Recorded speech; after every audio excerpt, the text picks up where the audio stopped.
Hi viewers, welcome to our channel. ప్రస్తుతం మనతో పాటు ప్రముఖ పొలిటికల్ అనలిస్ట్ కృష్ణ కుమార్ గారు ఉన్నారు. వారితో ఒకసారి మాట్లాడదాం. మేడం నమస్కారం. మేడం నమస్తే. మేడం మహాసేన రాజేష్ గారు, మరి ఆయనకైతే గన్నవరం నుంచి టికెట్ దొరకడం మనం చూసింది.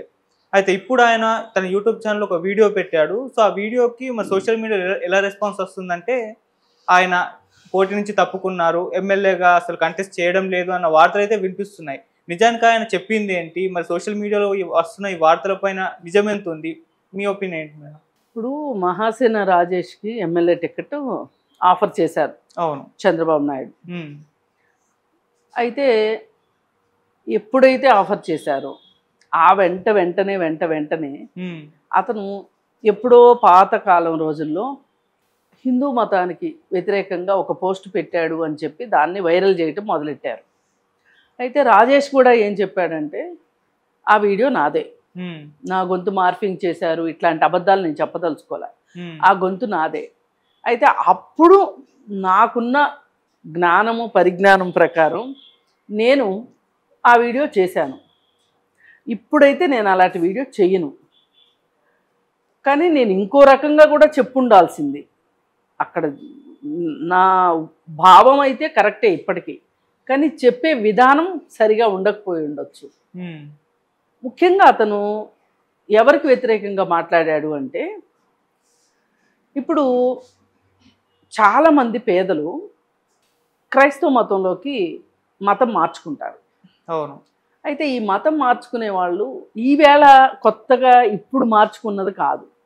చాలా సంవత్సరాలుగా, అంటే బ్రిటిషర్స్ మన దగ్గరికి పరిపాలనకు వచ్చినప్పటి నుంచి కూడా మత మార్పిడులు అనేవి జరిగినాయి. అయితే ఈ మత మార్పిడులు జరగడానికి ముఖ్య కారణం ఏంటి అంటే, ఒక రకంగా హిందూ మతంలో ఉన్న హిందుత్వవాదుల వల్ల జరిగింది ఇది. హిందూ మతం ఆచరిస్తున్న చాతుర్వర్ణ వ్యవస్థ వల్ల వాళ్ళు అనివార్యంగా ఇంకొక మతం వైపు నెట్టబడ్డారు. అదే వాళ్ళు గనక వాళ్ళని ఆ రోజు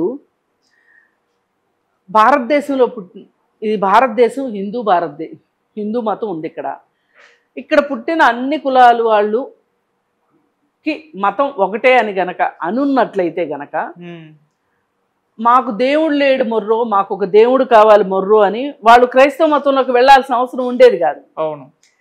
మరి కొన్ని కులాల్ని హిందూ మతంగా చెప్పబడుతున్న కొంతమంది మతోన్మాదులు ఏ విధంగా వాళ్ళని వేధించారు, పీడించారు,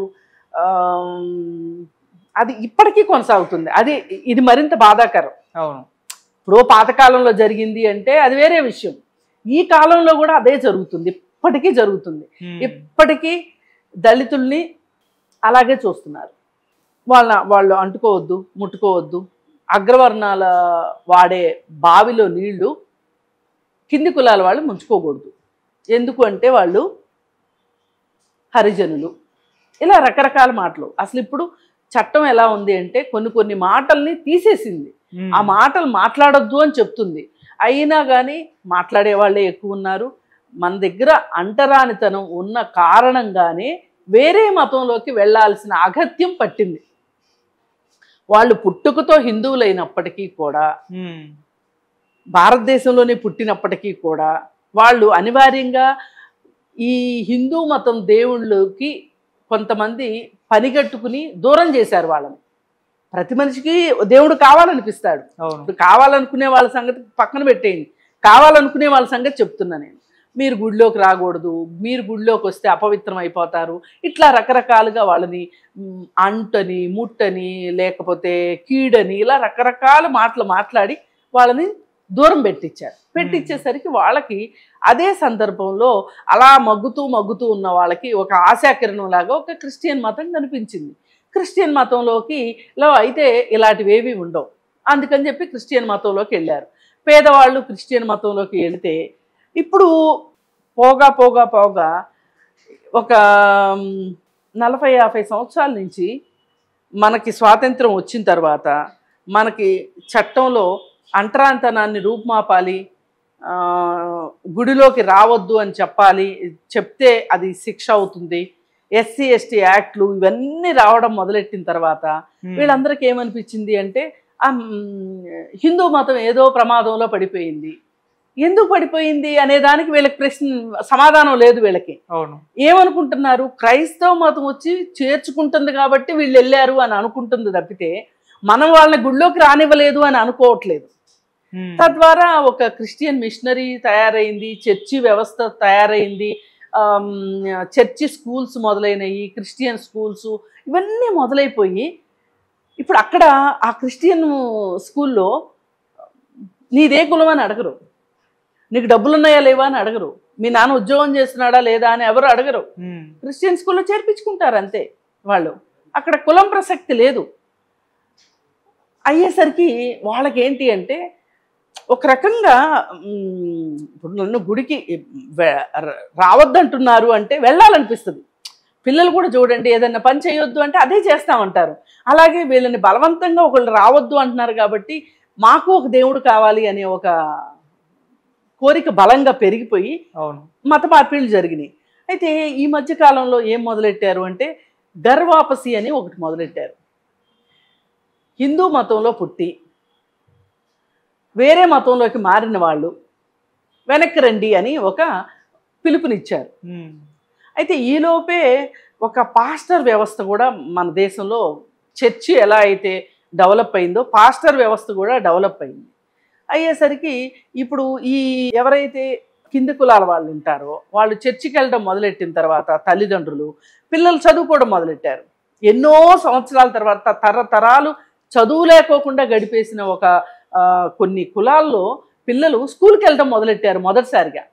మొదలెట్టిన తర్వాత వాళ్ళకి మన దేశంలో రిజర్వేషన్ వ్యవస్థ కూడా ఉండేసరికి చదువుకుంటున్నారు, చదువుకున్న వెంటనే ఉద్యోగాలు వచ్చినాయి.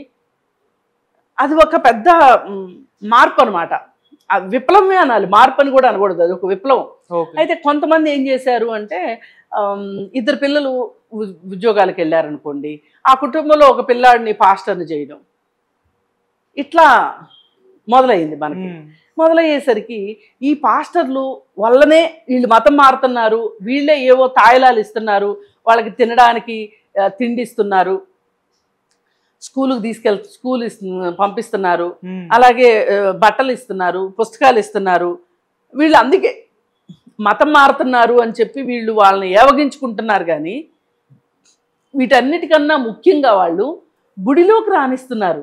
గుడి అంటే చర్చిలోకి రాణిస్తున్నారు. దేవుడి ముందు అందరూ సమానులే అని చెప్తున్నారు. అది వీళ్ళకి నచ్చక గోదావరి జిల్లాల్లో ఈ హిందూ క్రిస్టియానిటీ గొడవలు చాలా ఎక్కువగా ఉంటాయి. అక్కడే మత మార్పిడి కూడా చాలా ఎక్కువ ఉంది. అసలు నిజానికి నాకు ఒక 30 సంవత్సరాల క్రితం వరకు, 35 సంవత్సరాల క్రితం 30 సంవత్సరాలు అనుకోండి రఫ్గా, అసలు క్రిస్టియన్ అనేది అది ఒక కులం అనుకునేదాన్ని నేను. ఎందుకంటే ఆ కులాలకు సంబంధించిన వాళ్ళందరూ అక్కడ క్రిస్టియన్ దీనిలోనే ఉండేవాళ్ళు. ఎందుకంటే నా క్లాస్మేట్స్ వాళ్ళు ఉంటారు కదా, వాళ్ళందరూ క్రిస్టియన్ మతమే. వాళ్ళున్న ఏరియాలో గుడే ఉండేది కాదు, అసలు చర్చిలే ఉండేవి. కానీ నేను వన్స్ హైదరాబాద్ వచ్చిన తర్వాత చూస్తే నాకు అర్థమైంది ఏంటి అంటే ఇక్కడ ఆ కులాలకు వాళ్ళు హిందూ మతాన్ని ఫాలో అవుతున్నారు. గుళ్ళు ఉన్నాయి, అంటే వాళ్ళ బస్తీల్లో కూడా గుళ్ళు ఉన్నాయి. కారణం ఏంటి అంటే దీన్ని నేను బాగా స్టడీ చేస్తే నాకు అర్థమైంది, బ్రిటిష్ వాళ్ళు ఆంధ్ర ప్రాంతానికి వచ్చినంత ఎక్కువగా, అంటే సముద్ర మార్గం ఉండటంతో షిప్పింగ్ ఉంది కదా, షిప్పుల్లో రావటం వల్ల బందరు, కాకినాడ, రాజమండ్రి, వైజాగ్,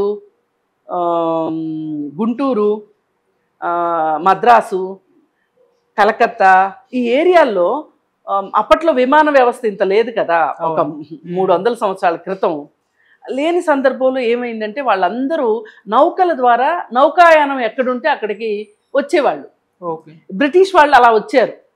బ్రిటిష్ వాళ్ళు ఒక్కళ్ళే రాకోకుండా వాళ్ళతో పాటు చదువులు చెప్పేవాళ్ళని, చర్చి ఫాదర్లని, ఆ ప్రీస్టుల్ని, వాళ్ళందరినీ కూడా తీసుకుని వచ్చారు. వచ్చేసరికి ఇక్కడ లోకల్గా ఆ మతానికి ఆకర్షించబడటము, ఇక్కడ ఉన్న వాళ్ళకి మతం అవసరమైంది. కానీ తెలంగాణలో అలా జరగల. తెలంగాణకి బ్రిటిషర్స్ అంత ఎక్కువ లేరు. దాంతో ఇక్కడ ఇదే హిందూ మతమే ఎక్కువగా ఉంది. కాదుకూడదు అంటే కొంచెం ముస్లిమ్స్ ఉన్నారు తప్పితే ఇక్కడ క్రిస్టియన్స్ చాలా తక్కువ ఉన్నారు. ఎప్పుడైతే సికింద్రాబాద్ బెటాలియన్ వచ్చిందో ఇప్పుడు చర్చిలు కూడా సికింద్రాబాద్ ఏరియాలోనే చర్చిలు ఎక్కువ ఉంటాయి. ఇటు సైడ్ ఎక్కువ ఉండవు చర్చిలు. ఇప్పుడు వస్తున్నాయి చర్చిలు ఇటు సైడ్ కూడా. అంటే ఆ ఏరియా క్రిస్టియన్ ప్రాబల్యంలోకి వెళ్ళడాన్ని జీర్ణించుకోలేని కొంతమంది ఎవరైతే పాస్టర్స్ ఉన్నారో, వాళ్ళల్లో ఎవరైతే చదువుకుని ఉద్యోగాల్లోకి వెళ్ళారో వాళ్ళని టార్గెట్ చేయడం మొదలెట్టారు. మరి వాళ్ళే రాజకీయాల్లో కూడా వస్తున్నారు.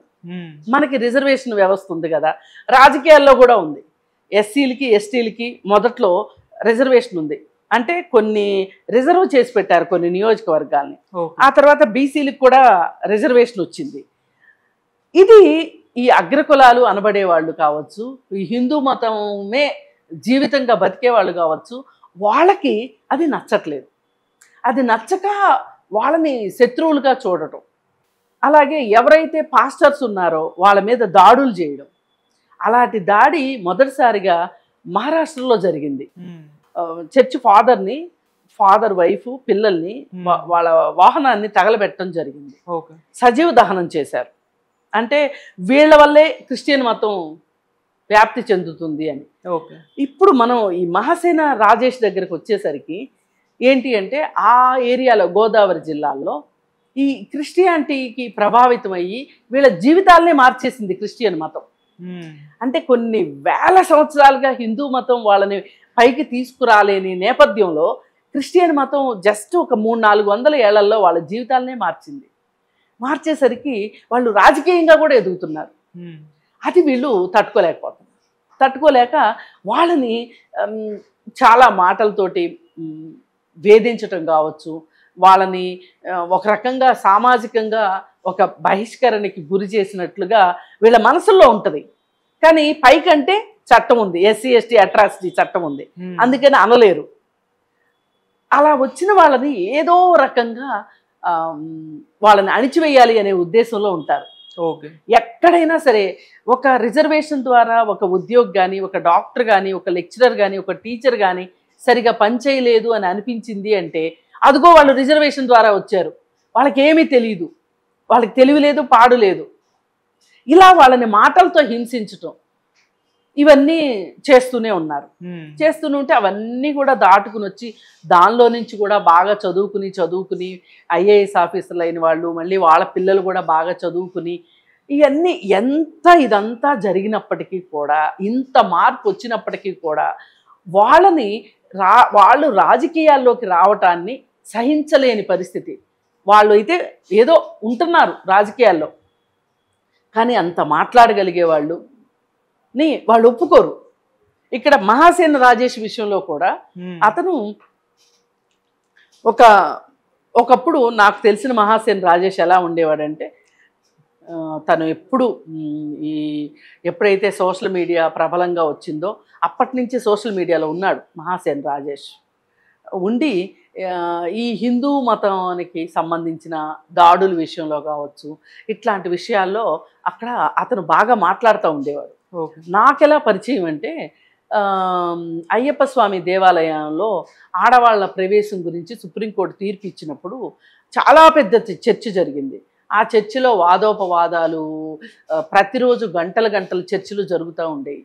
అలా జరుగుతున్న సందర్భంలో ఒక దళిత సామాజిక వర్గానికి చెందిన అతను వచ్చేసేసి, అతను బీజేపీలో ఉన్నాడు, అసలు భారతదేశంలో అంటరాంతనం లేదు, మీరెందుకు ఈ దేశాన్ని నవ్వులు పాలు చేస్తున్నారు అని చెప్పి మాట్లాడటం మొదలెట్టి ఎన్నో ఉదాహరణలు ఇవ్వటం జరిగింది అతనికి.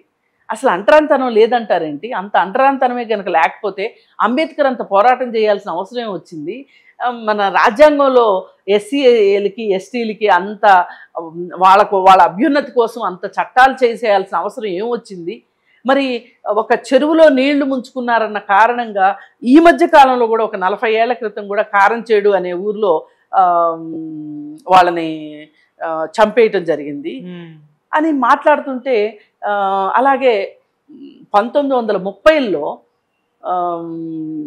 అంబేద్కర్ గారు మహత్ చెరువు అని చెప్పి అదొక ఉద్యమం లాగా ఆ చెరువు దగ్గరికి వెళ్ళి ఆయన నీళ్లు తీసుకుని హరిజనులందరినీ మీరు ముంచుకోండి అని చెప్పి వాళ్ళకి ధైర్యం చెప్పాడనమాట. అది ఫారిన్ పేపర్లలో వచ్చింది. అంత గొప్ప పోరాటాలు జరిగినాయి. అయితే మరి దేశంలో పరిస్థితి ఎలా ఉంది, మీరేంటి ఎలా మాట్లాడతారు అంటే అసలు అతను మమ్మల్ని మాట్లాడనివ్వకోకుండా డిబేట్లో పాల్గొన్నందుకు గాను మా మీద SC/ST అట్రాసిటీ కేసు పెట్టాడు మా మీద అతను. అప్పుడు మహాసేన రాజేష్ చాలా తీవ్రంగా అతని చర్యల్ని ఖండించటము, అలాంటప్పుడు అతను హిందూ మతం గురించి, హిందూ మతం అట్టడుగు వర్గాలకు చేసిన ద్రోహము ఇట్లాంటి వాటి గురించి అతను మాట్లాడటం జరిగింది. అయితే ఇప్పుడు ఆ వీడియోలు తీసుకుని వచ్చి ఇతను హిందూ వ్యతిరేకి, ఇతనికి సీట్ ఇవ్వడానికి వీల్లేదు అన్నట్లు కొంతమంది పనిగట్టుకుని అతని మీద సోషల్ మీడియాలో దుమారం రేపారు. రేపేసరికి అతనికి ఇంకా విసుగొచ్చేసేసి చంద్రబాబు నాయుడు గారు మీరు సీట్ అయితే ఇచ్చారు కానీ నేనైతే తట్టుకోలేను, ఈ గొడవలో పంచాయతీలు నాకొద్దు, మీరు ఇంకెవరికన్నా ఇచ్చుకోండి సీటు అన్న ఉద్దేశంతో అతను ఒక రకంగా అస్త్ర సన్యాసం చేశాడా ఒక్క క్షణం అని అనిపించింది. అలసిపోయాడు. పోరాటం చేసి ఇన్నాళ్ళు చేసిన పోరాటం ఒక ఎత్తు, ఇప్పుడు చేసిన పోరాటం ఒక ఎత్తు. ఏ పార్టీలోకి వెళ్ళినా కానీ అతన్ని ఇప్పుడు వైసీపీ పార్టీలోకి వెళ్ళాడు అతను. ఫస్ట్ అసలు కాంగ్రెస్లో ఉంటాడు అతను అని అనుకున్నాను నేను. మరి కాంగ్రెస్లో ఎందుకు చేరలేదో తెలీదు, వైసీపీ పార్టీలో చేరాడు. అక్కడ కూడా కులం కారణంగానే అతన్ని నానా ఇబ్బందులు పెడితే అక్కడ అతని మీద కుట్రలు చేస్తే అతను అందులోంచి బయటకు వచ్చి తెలుగుదేశం పార్టీలోకి వచ్చాడు. ఆ కేసుల నుంచి తప్పించుకోవడం కోసమే తెలుగుదేశం పార్టీలోకి వచ్చాడు. ఒక రకంగా ఒక రాజకీయ అండ కావాలి అతనికి. అక్కడ చూస్తే కాంగ్రెస్ పార్టీ లేదు. మరి ఆ పరిస్థితుల్లో అతను విధిలేని పరిస్థితిలో తెలుగుదేశంలోకి వచ్చారు. సరే, తెలుగుదేశంలోకి వచ్చిన తర్వాత తెలుగుదేశం అవసరం దృష్ట్యా, ఇతని అవసరం దృష్ట్యా అతనికి ఒక మంచి ప్లాట్ఫామ్ దొరికింది. అక్కడ అతనికి ఒక గొంతుకు దొరికింది. సో అతను ప్రతిరోజు మీడియా అప్డేట్స్ ఇస్తూ సోషల్ మీడియాలో ప్రతిరోజు వీడియోలు చేసి పెడుతున్నాడు. అక్కడున్న ఆంధ్రప్రదేశ్లో ఉన్న పరిస్థితుల్ని అద్దం పట్టేలాగా అతను ఒక జర్నలిస్ట్ కంటే ఎక్కువగా అతను ఒక సామాజికవేత్త లాగా అతను ఒక సామాజిక ఉద్యమాన్ని నడుపుతున్నాడు. అతని ద్వారా ఉత్తేజితులైన వాళ్ళు కావచ్చు, అతని ద్వారా సమస్యలను అర్థం చేసుకున్న వాళ్ళు కావచ్చు, చాలామంది యువత అతనికి అట్రాక్ట్ అయ్యి